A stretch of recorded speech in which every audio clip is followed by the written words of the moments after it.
नमस्कार मित्रों, पुनः आज सभी का हमारी क्लास में स्वागत है। क्लास स्टार्ट करने से पहले मैं दो पंक्तियां कहना चाहूँगी दुनिया के दुश्मन उस देश चाइना के लिए, जिसने पूरी दुनिया में त्राही त्राही मचा रखी है। हम पर दाव लगाने वालों, अपना दामन बचा के रखना। ये भूमि है कर्मवीरों की, इनकी आह से खुद को बचा के रखना। निस्ते नाबूद हो जाते हैं वो शिखर, जो शमशान पे बनाए जाते हैं। शीशों पर पत्थर फेंकने वालों, अपने शीश महलों को बचा के रखना। अपने शीश महलों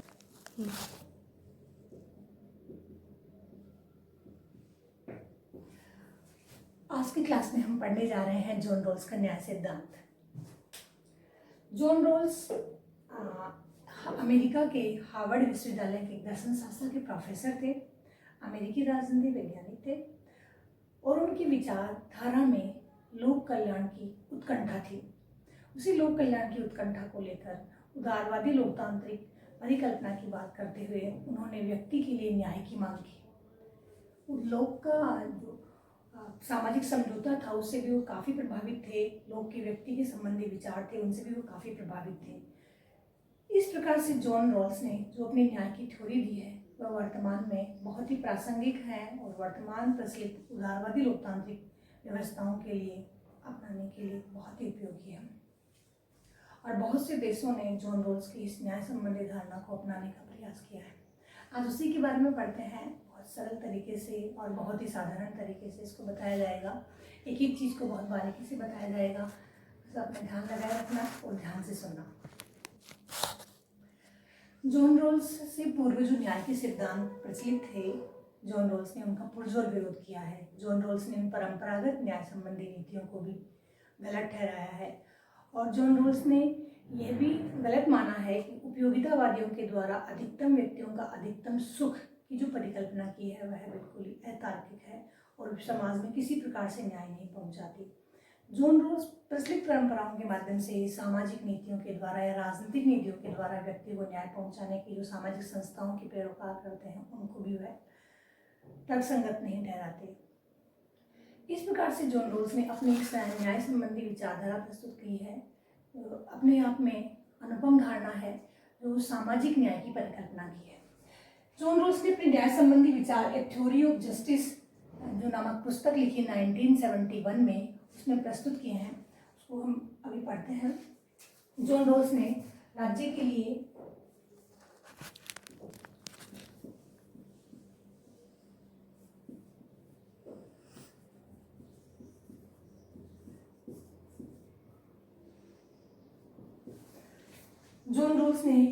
लिए जो दो नैतिक सिद्धांत स्थापित किए हैं कि वह राज्य न्याय की स्थापना करता है जो इन दो नैतिक नियमों को अपनाता है। उसके लिए पहला नियम है अधिकतम स्वतंत्रता। जॉन रॉल्स का कहना है कि जिस राज्य में व्यक्तियों को अधिकतम स्वतंत्रता प्रदान की जाएगी तो वहां पर न्याय की स्थापना की जाती है। अधिकतम स्वतंत्रता प्रदान की जाती है तो वह अधिकतम स्वतंत्रता स्वयं स्वतंत्रता की रक्षा करती है, व्यक्तियों को अधिक से अधिक अवसर प्राप्त करने और अवसरों का चयन करने की स्वतंत्रता देती है।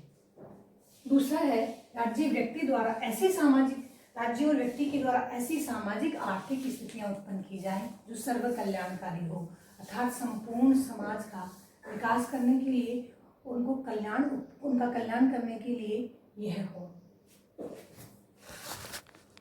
व्यक्ति के सर्व कल्याण की बात करता है। जॉन रॉल्स के जो मूल थ्योरी है या उसकी पूरी विचारधारा है उसमें व्यक्ति को प्रमुखता दी गई है और जॉन रॉल्स ने स्वयं में कहा भी है कि आत्मन साध्य से पूर्व है, अर्थात कोई भी लक्ष्य व्यक्ति से बड़ा नहीं है। यह विचार जॉन रॉल्स ने आदर्शवादी विचारक कांट से ग्रहण किया था। कांट का मानना था कि व्यक्ति स्वयं में साध्य है।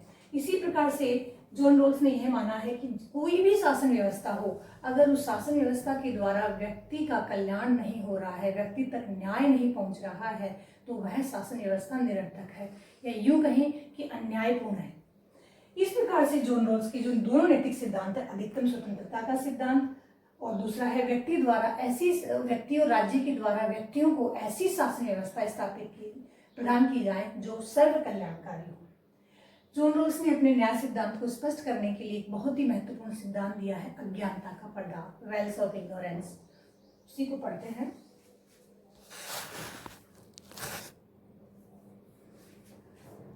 जॉन रॉल्स का बहुत ही महत्वपूर्ण सिद्धांत है अज्ञानता का पर्दा। ये बहुत सारे कॉम्पिटिशन एग्जाम में पूछा जाता है। 12th के सिलेबस के तहत अज्ञानता का पर्दा मुख्य रूप से दिया गया है और इसमें से बहुत बार प्रश्न पूछे जाते हैं।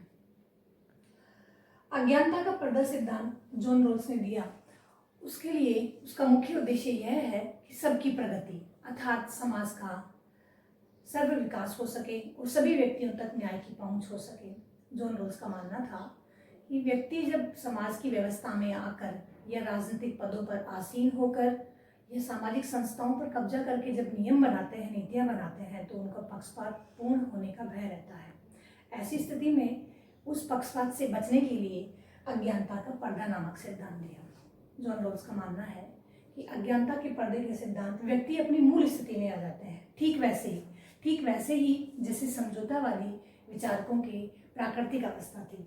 व्यक्ति अपनी मूल स्थिति में आ जाते हैं और ये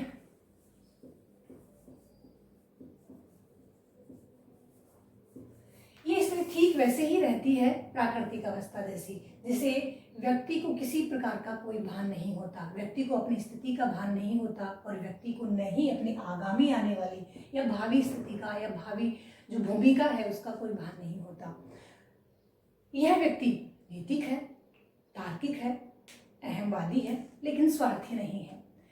यह जोखिमपूर्ण रास्तों को अपनाने से बचता है, अर्थात कठिनाइयों को न अपनाया जाए और सीधे और सरल तरीके से अपने न्याय के उद्देश्य को प्राप्त किया जाए, इसका मुख्य उद्देश्य यह है। इसलिए ये व्यक्ति मिलकर समझौता करते हैं और इस समझौते का मुख्य उद्देश्य यह है कि हम लोग अपने समाज के लिए नियमों का निर्माण करें और नियमों का निर्माण करें। उनके मुख्यतः दो उद्देश्य हैं। सभी के लिए समान स्वतंत्रता,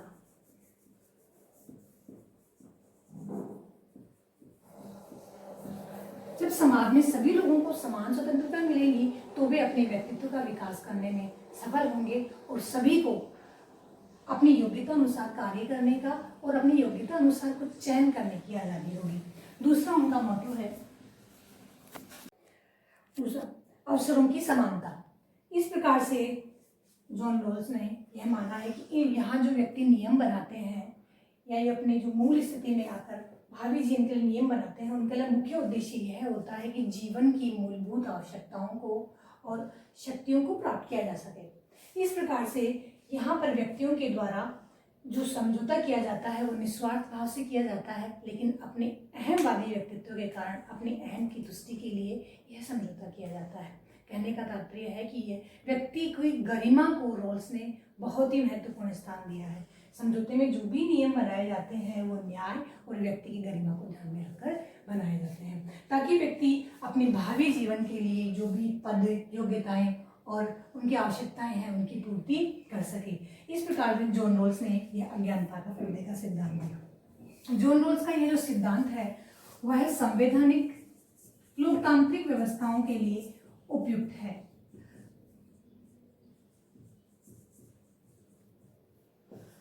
उदारवादी लोकतांत्रिक व्यवस्थाओं के लिए। अब इन उदारवादी लोकतांत्रिक व्यवस्थाओं के द्वारा कुछ ऐसे कार्य किए जाएंगे जिनके द्वारा व्यक्ति को अधिक से अधिक न्याय की प्राप्ति हो सके। इसलिए सबसे पहले है आवंटन, दूसरा है स्थायित्व, स्थानांतरण और वितरण। आवंटन राज्य का यह दायित्व होगा कि इस बाजारवादी पूंजीवादी अर्थव्यवस्था के तहत बाजार के द्वारा जो कार्य किया जा रहा है अर्थात आर्थिक कार्य किया जा रहा है उसमें विनिमय के लिए जो सामग्री है उसकी कीमतों का निर्धारण करना और एक प्रगतिशील करारोपण करना, ताकि किसी भी व्यक्ति किसी भी स्थिति में व्यक्ति का शोषण नहीं हो। स्थायित्व की कंडीशन में राज्य का यह उत्तरदायित्व है कि वह व्यक्तियों के लिए अधिक से अधिक रोजगार के लिए अवसरों की सुलभता करवाए, और न केवल अवसरों की सुलभता बल्कि उन अवसरों को व्यक्ति को चयन करने का अधिकार भी हो, ताकि वह अपने लिए सरल से सरलतम और योग्य से योग्य अवसर का सिलेक्शन कर सके, चयन कर सके। स्थानांतरण, स्थानांतरण यहीं पर एक सिद्धांत निकल कर आता है, एक नियम निकल कर आता है जॉन रॉल्स का, उसे कहते हैं विभेद का नियम।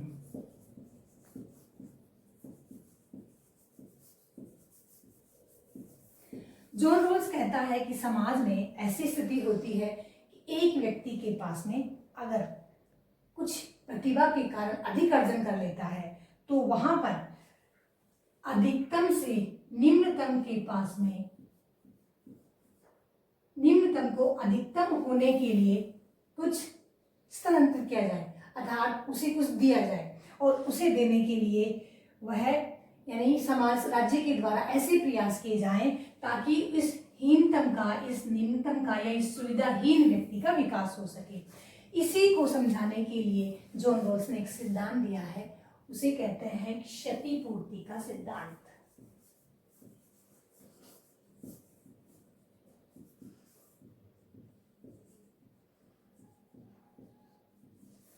जॉन रॉल्स कहता है कि समाज में अनेक बार ऐसी स्थिति होती है कि जब एक वर्ग ऐसा होता है जो प्रतिभाशाली होता है और एक वर्ग ऐसा होता है जो प्राकृतिक नियमों के कारण या प्राकृतिक स्थितियों के कारण प्रतिभाहीन होता है। वह समाज में वास्तविक भूमिका के निर्वहन में जैसे ही आता है, उस स्थिति में उसके पास में वो सब स्थितियां नहीं होती जो एक प्रतिभाशाली व्यक्ति के पास होती है। तो यहाँ पर प्रतिभाशाली व्यक्ति अपनी प्रतिभा का प्रयोग करके इस हीनतम व्यक्ति को या सुविधा विहीन व्यक्ति को अधिक से अधिक सुविधा उपलब्ध करवाए और इस क्षति की पूर्ति करे और समाज को समानता के स्तर पर लेकर आए। यही प्रयास यहाँ पर जॉन रॉल्स करना चाहता है और इसी को उसने स्थानांतरण का नाम दिया है। ऐसे प्रयास स्थानांतरण के माध्यम से राज्य के द्वारा किया जाए। और वितरण की व्यवस्था राज्य के द्वारा तब तक की जाए जब तक यह हीनतम व्यक्ति अधिकतम नहीं हो जाता।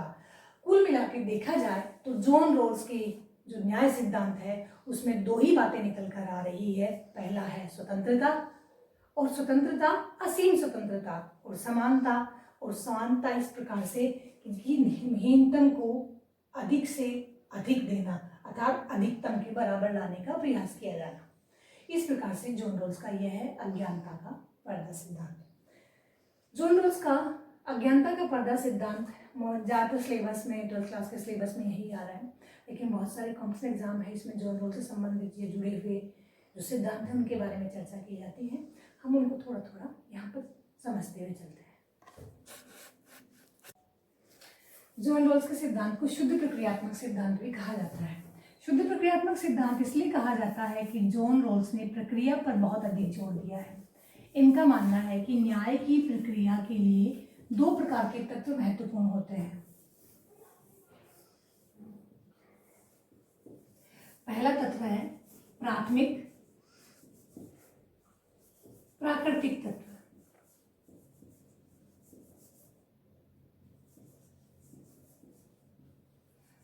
प्राकृतिक तत्वों में जॉन रॉल्स ने माना है शिक्षा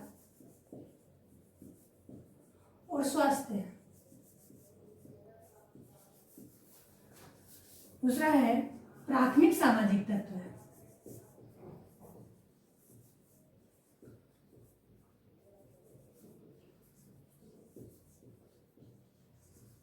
जहां स्वतंत्रता,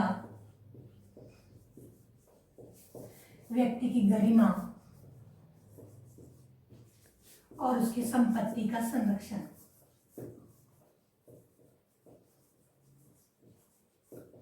रोल्स कहता है कि इस न्याय की प्रक्रिया में व्यक्ति के लिए दोनों प्रकार के तत्व उपलब्ध होने चाहिए, अर्थात न्यूनतम आवश्यकताओं की पूर्ति के लिए प्रत्येक व्यक्ति तो शिक्षा और स्वास्थ्य की उपलब्धता होनी चाहिए, फिर उसे अपने अवसरों की इस प्रकार से उपलब्धता होनी चाहिए जिसका वह उपयोग स्वतंत्रता पूर्वक और अपनी गरिमा का संरक्षण करते हुए और अपनी संपत्ति का अर्जन और संरक्षण करते हुए अपने जीवन का निर्वहन कर सके। वही वास्तव में सही प्रकार का न्याय होगा। जॉन रॉल्स के न्याय सिद्धांत में प्रत्येक व्यक्ति महत्वपूर्ण है और प्रत्येक व्यक्ति की महत्ता को जॉन रॉल्स ने ध्यान में रखा है। इसीलिए जॉन रॉल्स ने बेंथम के उपयोगितावादी सिद्धांत अधिकतम व्यक्तियों का अधिकतम सुख को सिरे से नकार दिया। उनका कहना है कि न्याय अगर प्रत्येक व्यक्ति तक न्याय नहीं पहुंचेगा, उसकी पहुंच प्रत्येक व्यक्ति तक नहीं होगी, तो वह निरर्थक है और वह समाज न्यायपूर्ण नहीं है। इसी बात को स्पष्ट करने के लिए जॉन रॉल्स ने एक सिद्धांत दिया, उसे कहते हैं आच्छादन का सिद्धांत। आच्छादन ओवरलैपिंग का थ्योरी है जॉन रॉल्स की। उसमें जॉन रॉल्स बताते हैं कि ये संपूर्ण समाज एक कड़ी है और इस संपूर्ण समाज की कड़ी में प्रत्येक व्यक्ति का अपना महत्वपूर्ण स्थान है, महत्वपूर्ण भूमिका है और ये समाज जब तक विकास नहीं कर सकता जब तक प्रत्येक व्यक्ति का इसमें विकास नहीं होगा, प्रत्येक व्यक्ति का इसमें योगदान नहीं होगा। ये ठीक वैसे ही है इस प्रकार से एक मोतियों से बनी हुई माला है और इस माला को जब तक एक सूत्र में नहीं पिरोया जाता तब तक ये माला गले में पहनी नहीं जा सकती। ठीक उसी प्रकार से जब तक व्यक्ति का विकास प्रत्येक स्तर तक नहीं होगा, अर्थात समाज के प्रत्येक वर्ग के व्यक्ति का विकास नहीं होगा, तब तक इस समाज रूपी माला का भी विकास नहीं हो सकता। रॉल्स के शब्दों में अंतिम व्यक्ति तक न्याय नहीं पहुंचता तो वह न्याय नहीं है। रॉल्स ने कहा है कि यहाँ पर जब तक इस कड़ी को जोड़ा नहीं जाए, अर्थात हीनतम को अधिकतम नहीं दिया जाए, जब तक न्याय नहीं है। इसलिए इसकी प्रत्येक कड़ी मजबूत होनी चाहिए और यहीं पर जॉन रॉल्स के क्षतिपूर्ति के सिद्धांत को या विभेद के नियम के सिद्धांत को और आच्छादन के सिद्धांत को समझा जा सकता है। अब इस थ्योरी को आच्छादन क्यों कहते हैं? जॉन रॉल्स कहता है कि माना किसी कारण से यह कड़ी कमजोर है, किसी वजह से यह कड़ी कमजोर है, तो इस कड़ी को मजबूत करने के लिए यदि अधिक देना पड़ता है, हीनतम को अधिकतम देना पड़ता है, आच्छादित करना पड़ता है, ओवरलैपिंग करनी पड़ती है, तो उस स्थिति में भी यह क्या है? न्याय है। वंचितों को देने के लिए या वंचितों का उद्धार करने के लिए, वंचितों को विकसित करने के लिए यदि हम लोगों को कहीं उसे अधिक देना पड़ता है या कहीं समानता का उल्लंघन करना पड़ता है, तो वह भी न्याय की स्थिति में ही आता है। तो इस तरह से हमने जॉन रॉल्स के शुद्ध प्रक्रियात्मक सिद्धांत को समझा, इसमें प्रक्रिया के तहत वह प्राथमिक प्राकृतिक तत्वों और सामाजिक प्राकृतिक तत्वों का, शिक्षा और स्वास्थ्य का, और स्वतंत्रता, गरिमा, अवसरों की स्वतंत्र समानता का प्रत्येक व्यक्ति तक पहुंच जाते हैं, जो भी एक न्यायिक प्रक्रिया के माध्यम से। और आच्छादन का सिद्धांत समझा, जिसके माध्यम से वह कहता है कि समाज की प्रत्येक कड़ी अर्थात प्रत्येक व्यक्ति महत्वपूर्ण है, प्रत्येक व्यक्ति की स्वतंत्रता, उसके लिए अवसरों की समता, उसके लिए जीवन की मूलभूत आवश्यकताएं और उनकी पूर्ति, सभी चीजें उतनी ही महत्वपूर्ण है जितनी किसी उच्च पदासीन व्यक्ति के लिए। इसलिए समाज रूपी इस कड़ी को जोड़ने के लिए प्रत्येक व्यक्ति, प्रत्येक कड़ी को मजबूत करना होगा, प्रत्येक व्यक्ति की स्थिति को हमें बनाना पड़ेगा, प्रत्येक व्यक्ति की स्थिति को हमें मजबूत करना पड़ेगा, इस स्थिति में चाहे विभेद ही क्यों ना करना पड़े। और यहाँ आकर जॉन रॉल्स ने विभेद को भी स्वीकार किया है।